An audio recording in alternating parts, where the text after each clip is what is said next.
Macy's getting a nice bump today. Its second best day of the year after an investor group that has been circling the retailer raised its offer to about $24.80 a share from $24 even. That number had been raised from an initial $21 a share, according to the Wall Street Journal. And meantime, a long-awaited retail transaction was officially announced. Saks Fifth Avenue parent HBC acquiring Neiman Marcus Group in a roughly $2.65 billion deal. Amazon and Salesforce taking minority stakes in the combined company, Saks Global. Amazon also providing tech and logistical expertise. Affiliates of Apollo Global are providing some of the debt financing. Joining us now, John San Marco from Neuberger Berman. John, under the surface, what is this deal really about? It's interesting to me, too, that Mark Metrick, what a name for the data era, from Saks, the e-commerce business leader, is going to end up leading this venture. Why are Amazon and Salesforce in here kind of helping to fund this luxury retail consolidation, and what's the hope if it works out? Sure. Thanks for having me on, John.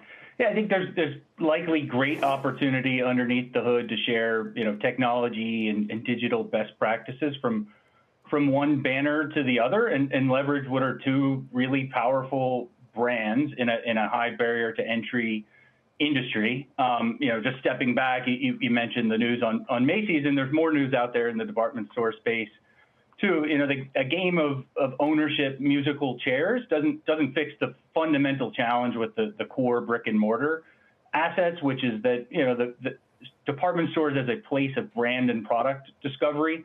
That use case has largely been disintermediated by digitization. So it's a challenging industry, and perhaps some synergies and a merger and shared best practices could unlock some value. So from your point of view, why are Walmart and Costco hitting all-time highs? Particularly Costco, you could argue they haven't been a trailblazer in digital, in e-commerce, but they're certainly big. They certainly appeal to a cost-conscious yet well-moneyed consumer, and they haven't suffered the same fate as the department stores. Sure. Yeah. Well, as a retail analyst, as a retail follower, what I'll say is, both businesses are performing remarkably well, playing offense, taking a lot of share, and sucking a lot of oxygen out of the room for the competition.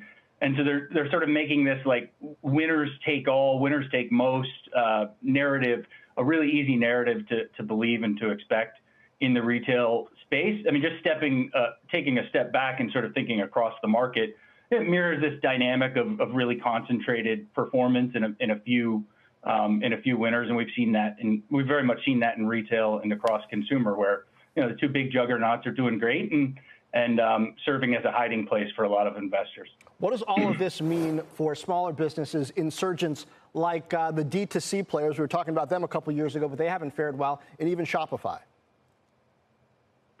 Yeah, I mean, D2C, I think one thing we've learned through the volatility of COVID is, it's not a panacea to have direct access to your consumer. It's still really difficult to stay on trend and have the right product at the right price marketed optimally. So I think you'll see more over the next 2 to 3 years what we've seen in the last 2 to 3 years, which is colossal failures for the brands that don't get that right, and then some big winners too. Because if you can own that consumer relationship and you've got a great product and a great value, then the rewards are quite rich. So John, who else is going to do M&A, you think, at this point? Who are the next targets and acquirers in retail?